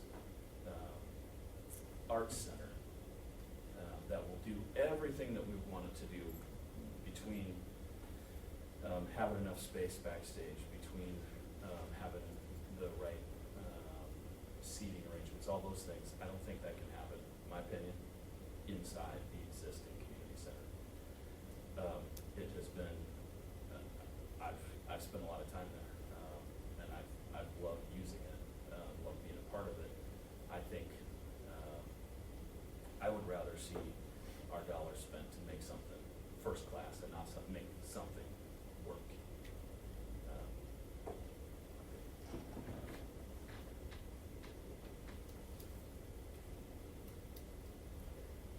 I've seen some pretty old buildings turned into, go downtown St. Paul, Minnesota. It's amazing what they won't do. You get the right architect and the right engineer, it's amazing what they won't do. Well, look at the old library, City Hall. Yeah, yeah, yeah. I look at what's gone on in the downtown of Austin, and I know there's been people over there that are plowing in a lot of money, but man, you go through some of those buildings, and they're just gorgeous, and they're functional.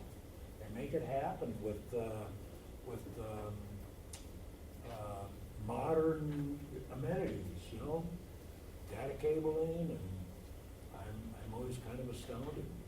I would just hate to see a jewel like that, and has so much potential, I think it'd be amazing what we maybe could do. Would it fill every need? No, but we might have to, I don't care what facility we put up.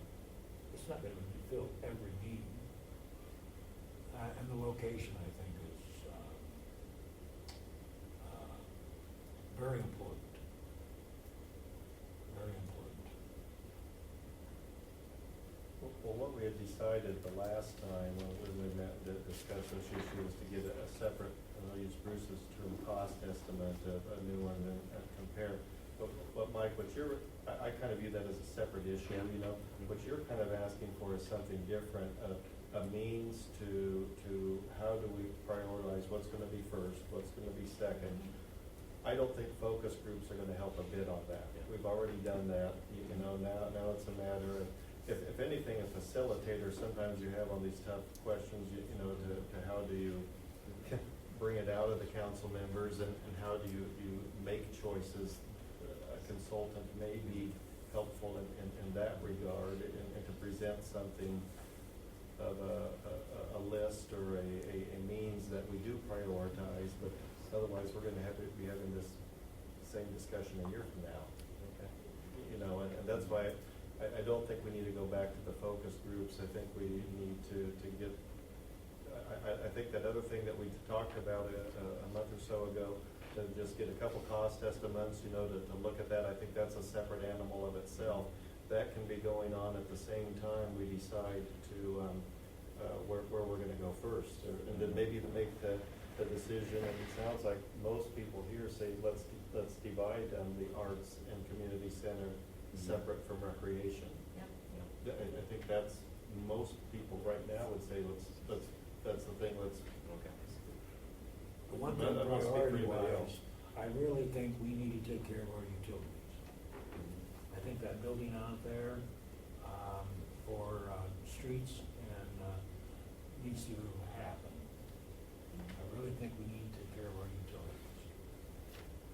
I wouldn't. And that includes City Hall. I don't know, I think the arrangement we have right now is okay, but as we grow, our needs at City Hall is gonna grow also. And I don't even know if you maybe eventually would wanna look at doing an addition on the back of that thing, or incorporate the memorial building. But right now, you guys are packed in Well, it's pretty obvious, we want it all. there. Well, I know, we do, but we gotta prioritize. Nailed it. And that's my, yeah. And now we got a school bond issue that's coming up. Yeah. That goes through, And you're right, you know, we can say we want, but we have to be able to do our fiduciary responsibility to all of these good people that are sitting out here. Because I can come up with great ways to spend money. Just ask my husband ask sitting in the Nick. back. Yeah, yeah.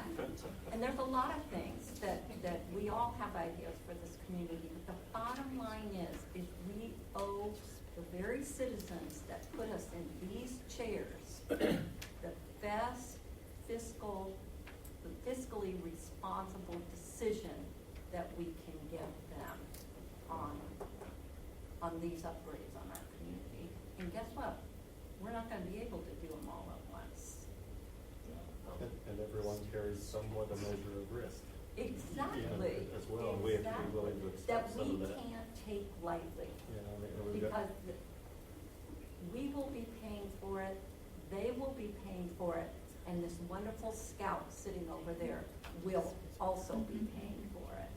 And so I don't take that decision lightly. So that we also, part of that is we hope that the 15 to 20% growth will help pay for it too, you know, and that's the risk, you know, if we. Exactly. Debt is debt, but this is the time to think big. Money is free. Interest versus inflation. I just don't believe in free money. I think Well, I that understand what you're that saying. is, All that in that's paid kind of back. a It all has to be dangerous paid back. terminology to throw out. I think a patient approach at our financial situations will go a lot farther than say money is free. All has to be paid back. That's a misnomer, but it is a good time to be. Well, I understand that, Mark. I remember the 14, 15% interest on it. 17. Yeah, I remember that, but it all has to be paid back. And it has to be And bought. yes, and it can't, it's on the backs of the citizens, that's whose money we're spending. Mayor, can I summarize Yeah. what we're hearing? Yeah. A, we want to start the planning for 2 separate facilities, community center, indoor recreation center. That's the plan. 2, I have permission to use consultants for cost estimates on this. Now, I will say this, and just a little bit of pushback, there may need to be some input from some of you folks. On the cost estimate of upgrading building a new community center, performing arts center versus the current community center, depending on the location, maybe some input we're gonna need from you guys, just to make sure we hit the marks, we have an apples to apples comparison. And that may involve a little bit more work from the consultant, and I'm gonna leave that You note know where out to there. find us, Mike. I was gonna Okay, say, we're okay. elected As officials, long, we love them. as long as we're all on the same page on that. And then 2, I would like just to be able to check our financial work on it. And right now, our bond consultant will do this stuff. Their fees are part of the bond issue, which are likely to happen on it, but they can help us with the financial impact on it too. So those would be the 2 consultants that we'd work with. But what I would propose is we'll try to have an engineering proposal back for you folks for consideration on September 7th to help with these 2 items. Maybe it might be just such a one-off, there might not be a contract, but we'll try to keep on track, Mr. Mayor, on the facilities, and we'll like to talk to Mayor DeWard about the next aspect of the facilities plan we want to talk about and lay out a schedule on it so we keep on track with that. Yep. All right. Keep going forward, yeah. Okay, all right, thank you. Just for my reference, the last bond we sold were 1.what percent? 1.62. Yeah. Attractive time. All righty. Let's go ahead and talk about the American Rescue funding that we have up here. And once again, this is a brainstorming session. It's an initial session. I want to stress there's no right or wrong answer. We're simply looking for ideas. But ultimately, through the American Rescue Fund, through the COVID-19 pandemic, we will be receiving an allocation of just over $1.5 million at the City of Pella. Or ultimately, the City Council is going to have to determine how to use these new funds on there. And what we're hoping to do is talk about some initial ideas, talk about eligibility items that we're going to have to follow up with. But ultimately, what we want to come to is a plan for use of these funds. And so as we have these brainstorming sessions and throw out ideas, what we envision is we'll be back talking to our contact people to make sure they are eligible on it, and we develop concepts once we verify eligibility. And the reason why I'm saying this is, Mandy, let's go ahead, please. When you look at what's eligible here, there's fairly broad categories out there, and so there's probably going to be ideas expressed that we're going to have to double check and verify anyway on it. But when you look at it, those are the categories that they have set initially on as well. And so what we envision is sessions such as this where we have brainstorming concepts and they'll build on each other, where there'll be ideas or concepts that we're throwing out. We'll have to do research on this, verify eligibility. We'll come back to the report. Hopefully we can narrow down these priorities to where we have actually an action plan on how we're going to spend our allotment. So once again, what we have here is first category: support public health expenditures, medical expenses, behavioral healthcare, central public health safety staff, negative impacts caused by COVID-19 to households, small businesses, impacted industries, public sector.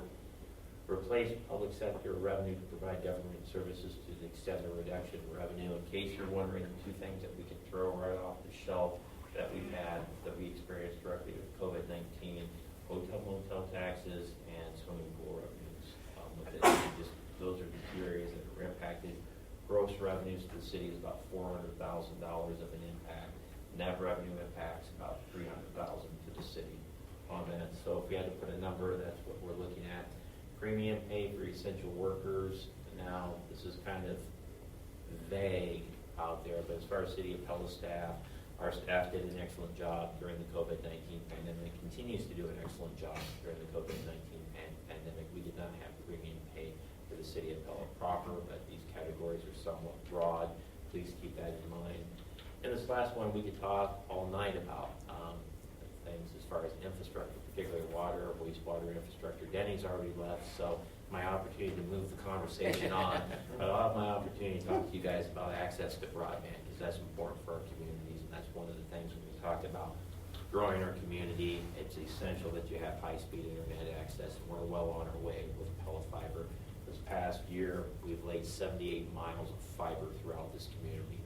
So everybody eventually, and we're here very, very soon, everyone that wants high-speed internet access is gonna have that opportunity very shortly on it as well. So those are the eligible categories. And Mandy, I forget what else that we had here.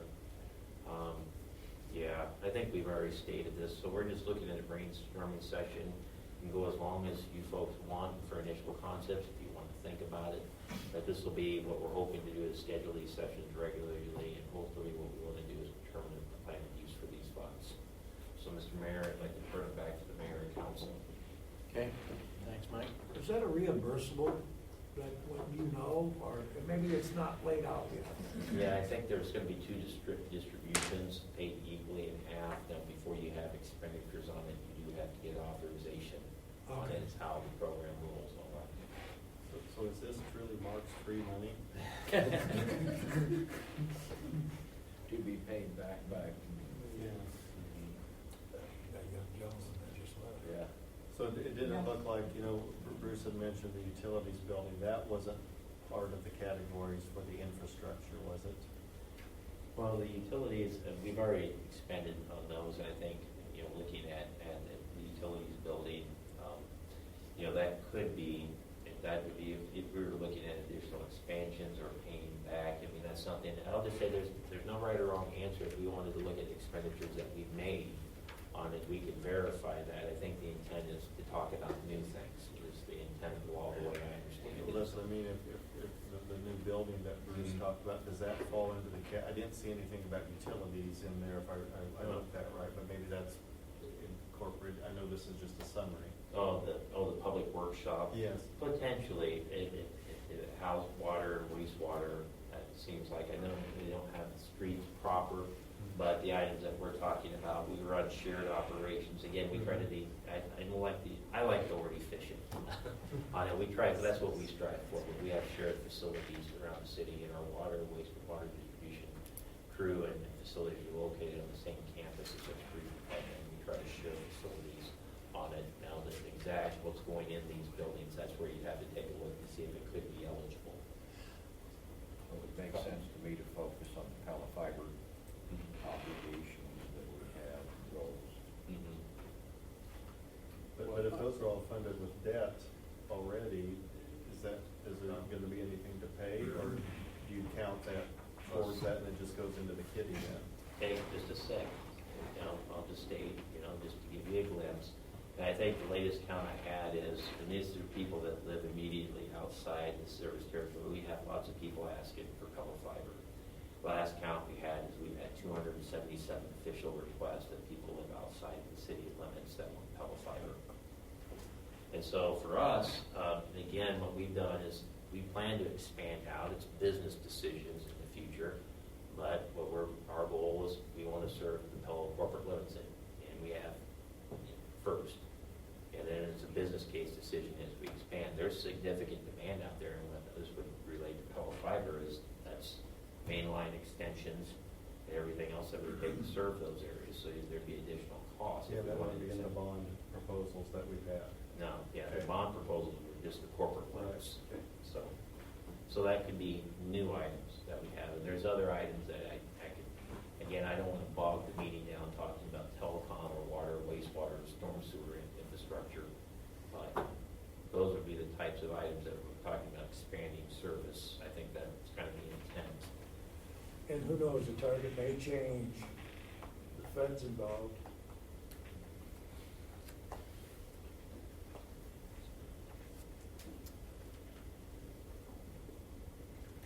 Yeah, But I think my opinion, go for it. Research what we could use it for.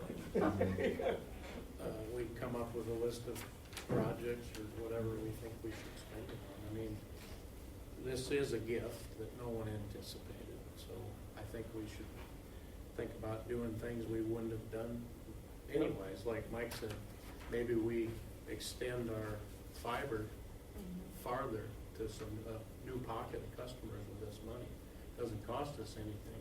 Good investment. And, then we get The return on it. continued return. And then plus that was contingent upon an annexation, wasn't it? So, That adds more as well.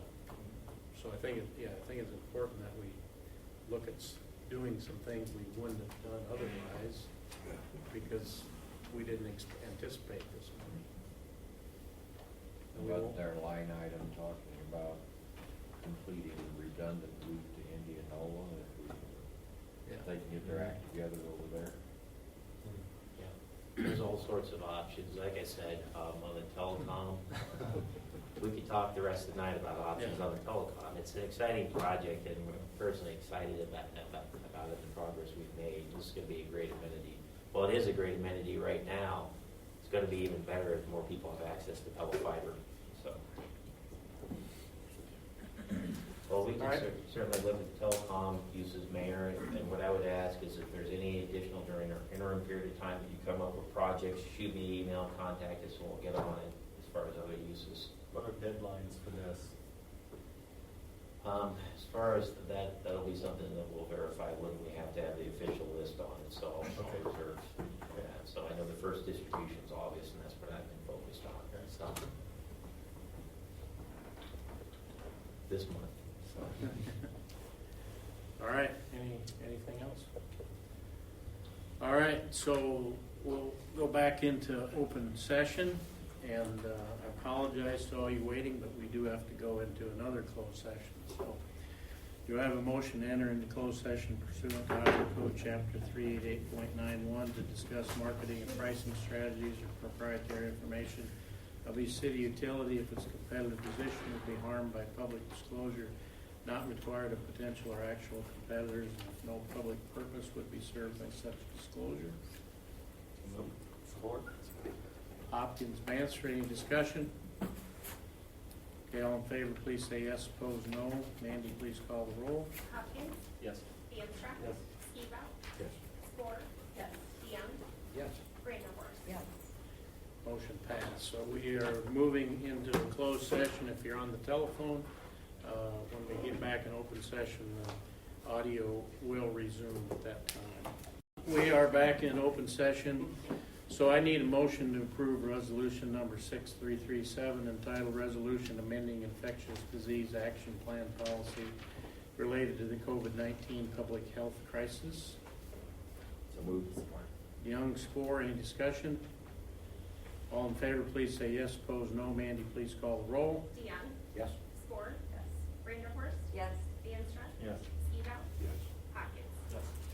Motion passed. Okay, any council member have any other business that needs to be addressed this evening?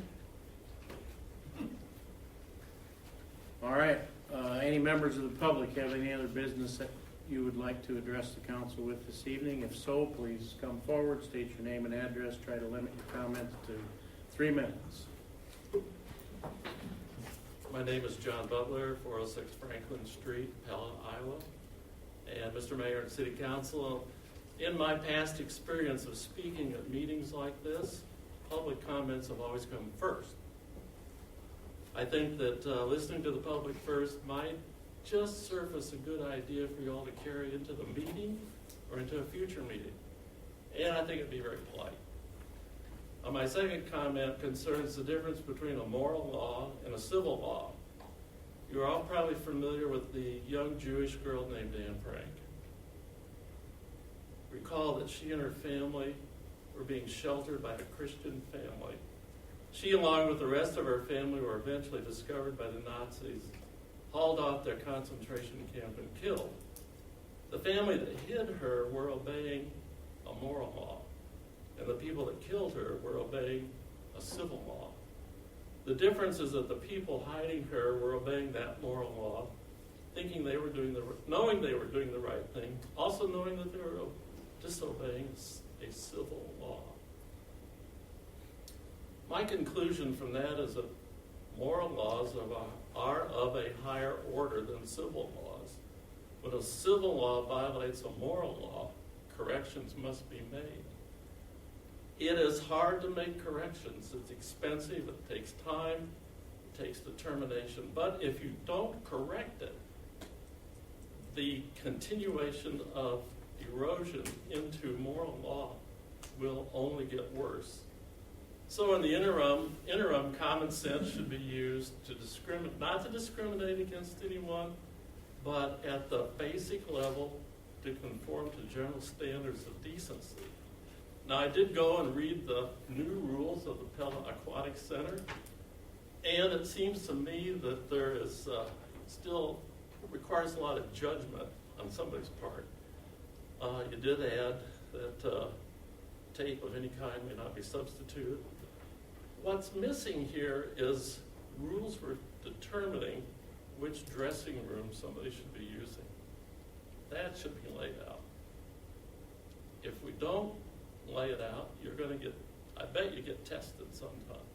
You've already been tested, and just haven't quite got that lined up. But you'll be tested again if you don't get it defined.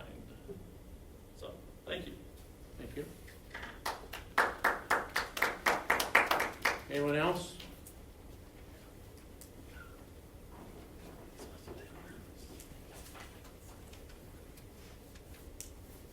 Thank you. My name is Rick Phillips, 104 Sunrise Park, Pella, Ward 1. I was looking at the agenda here tonight, and this has to do with item 3E, has to do with story time. Somehow or another, this wasn't even mentioned tonight, but it is on the agenda. And I don't know if you folks are aware of this or not, but story time in the past, here around various places in the States at libraries, has to do with a drag queen coming in full dress regalia, sitting children on their laps and telling them stories. I imagine these stories start out innocent, but they probably gravitate into accepting the LGBTQ lifestyle and promoting it as safe, natural, and normal. Now, I don't know if you guys are aware of this or not, and I don't know if it's trying to be snuck in or what, but I just want you to be aware of that. That's my comment. But my question is, if you learn that this is true and this is happening, will you strike down this permit? Thank you very much. Thank you. Anyone else?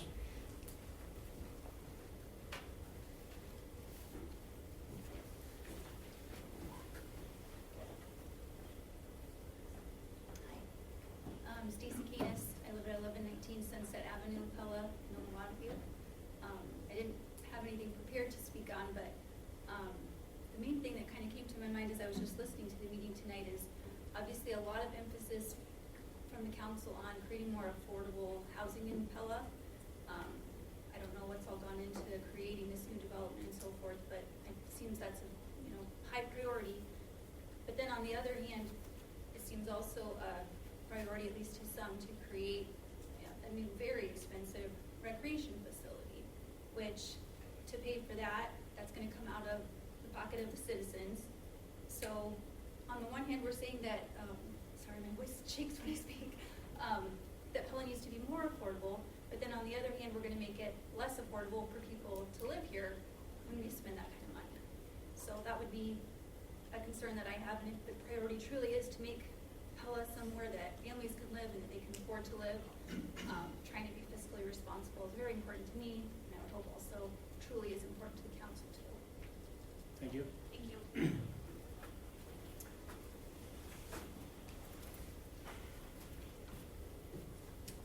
Good evening, Mike Schober, 1000 Sunset Avenue, pastor of Christ the Redeemer Church. I also didn't have anything prepared, and was listening. And I know you spend most of your time discussing very practical things, and a lot of us think about moral issues and whatnot. You were talking about drawing people into Pella.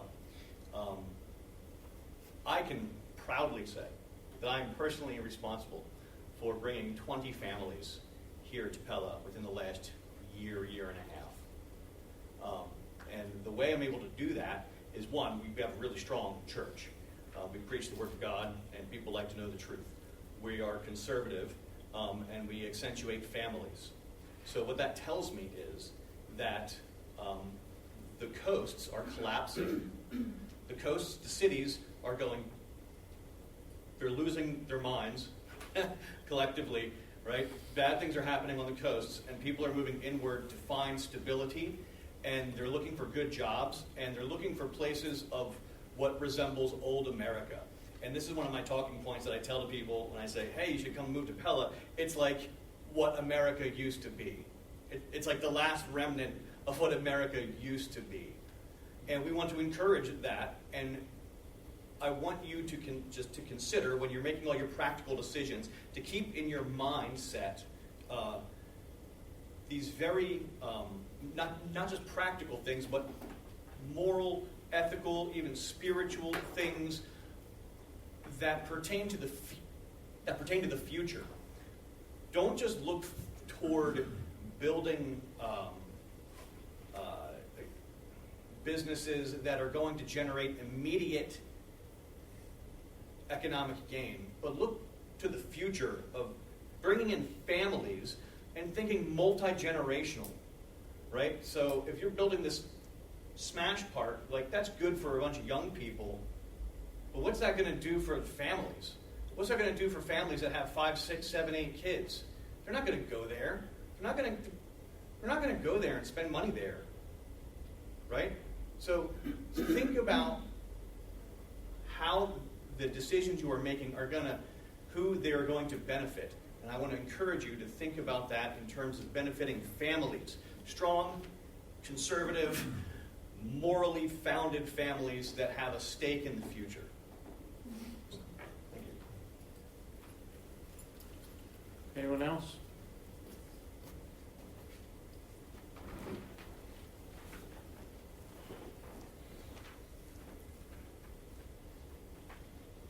Hello, my name is Anita Fisher. I live at 1546 Pleasant Drive here in Pella. I also did not have anything prepared tonight other than when I listen to you folks talk, I hear how you want to improve Pella. I hear about all these things you want to add, all these things you want to build. That's great. But should we be concentrating on the health of our town? It is crumbling before you guys' eyes. Okay? Look what's happened at the Pella Aquatic Center. Look how many jobs, look how many people left because they were just disgusted by it. Okay? Thoroughly disgusted. And I'm wondering what you guys have in place to stop this from happening.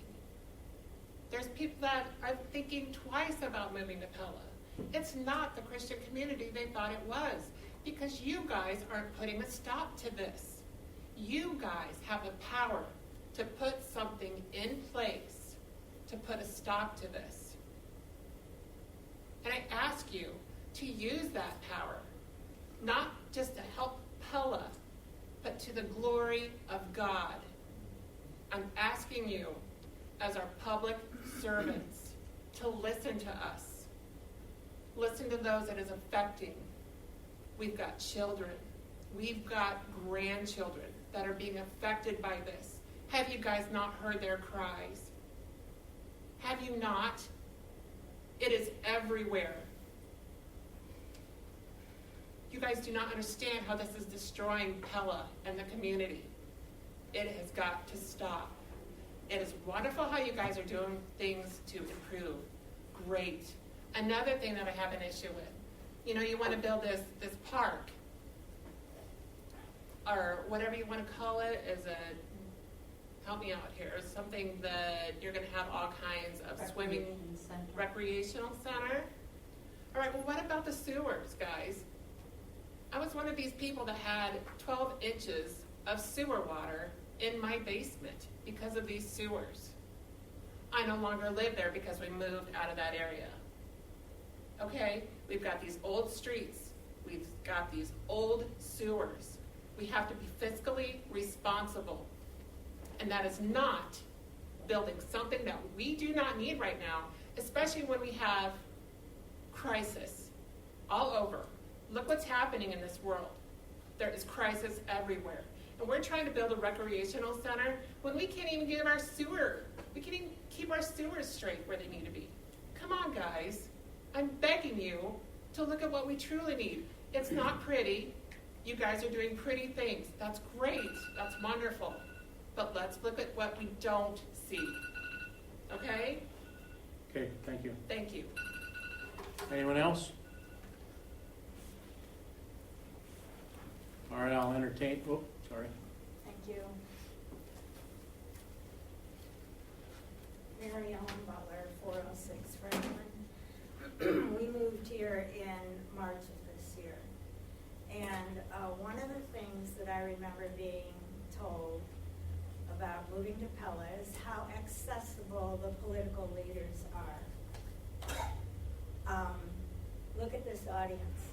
Look at the clock. We've been sitting here since 6 o'clock. I don't think that's showing consideration for the citizens who come here to express themselves. On the Pella Aquatic Center dress code, it says that apparel must be appropriate. And I'd like to know who's going to decide that at the pool.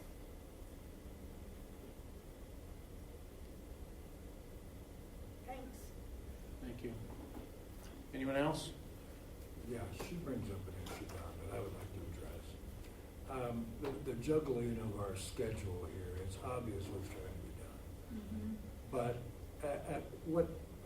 our policy and planning in the 20 years I've been on this has always been after the gavel goes down, so there's an open discussion amongst council members. That's not there anymore.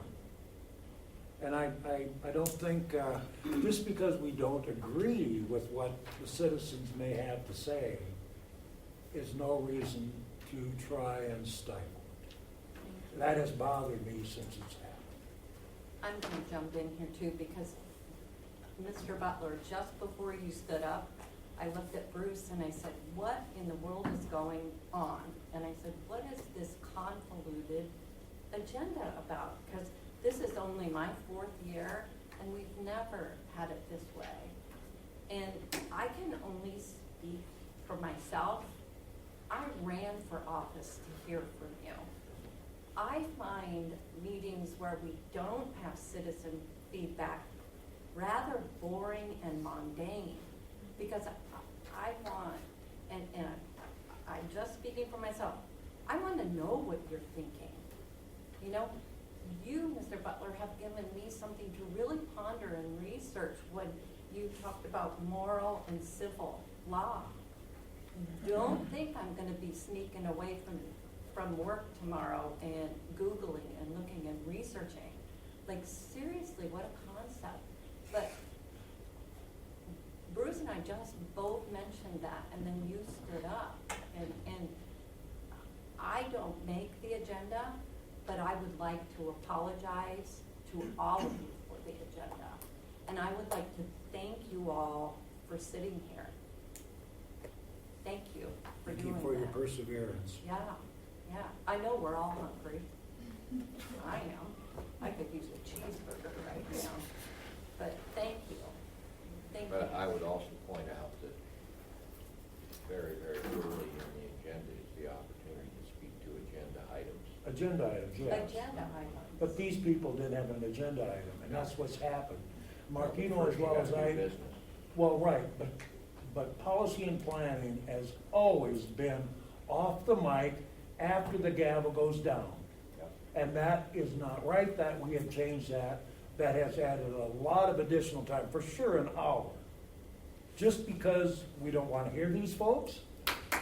Well, some of us do, though. It's kind of obvious. I would challenge that. Sure is. Why else did we change it? We were doing it that way before with the pool issue came up. I'm sorry, I don't think it's right that we try and sequester the citizens. Whether we agree with it or we don't is irrelevant. May That I they make a have to brief sit comment? here. Oh, sorry. May I just make one brief comment to that? I guess, to me, that doesn't, sorry, it doesn't make sense to have the, and maybe you can explain this to me, just to have public forum about any issues on the agenda, but then we have to actually sit through the agenda, the meeting, to know what is going to be said in order to maybe have a comment about it, right? Because I'm not a mind reader. I don't know what's going to be spoken about, so how could I have a comment about it before I hear you talk about it? I think the thought there is that you read the agenda and it's something on the agenda, and you give input to us before we address the issue. That's the thought mindset of that. Okay. And also, I'd like to add, the city's, the council member board packets are posted online. Yep. Anybody has access to So, that. for instance, Mr. Phillips could have come way in the beginning and talked about outdoor story time on that first part, because that was on the agenda about that. And then also a couple folks talked about the recreation center, about the cost of that. That would have been very appropriate to come and talk about that on the first group of public hearings, and because that was on the agenda, right? In my mind, I think that would have. That was policy and planning. That would have fallen in, but it was still on the agenda, it was still, Right, we talked right, beforehand, I think. Right. I'd sure like to have that. I always enjoy it. I think it makes for a much more open discussion, getting off the mic, that we can sit here as council members and really, truly bear our thoughts. And that I've always appreciated that. And now it's thrown in right in the council meeting. Right. It was more of a town hall forum. Yes. And that's what these items should be, and it's very confusing now because you're not even sure what you're discussing or what you're supposed to be making a decision upon, because you don't have that kind of give and take discussion. I would But say the enough other of this, side of that it's getting coin late. Is those folks out there on that phone. What about? Well, if you do it after the gavel has gone down, they're gone, right? Or am I wrong? No, they don't have to be. Okay. I don't know why. It's like we I always think enough has been said. I would hope, Tom, that you would seriously look at getting back to a normal agenda and let the people, and let's bang the gavel. It's been a long night. So I'll entertain a motion to adjourn. So moved. Steve out, Spore, all in favor, please say yes. Opposed, no. Mandy, please call the roll. Steve out, Yes. Spore, DeYoung, Yes. Vanderhorst, Yes. Kinstra, Yes. Hopkins. Motion passed, we are adjourned.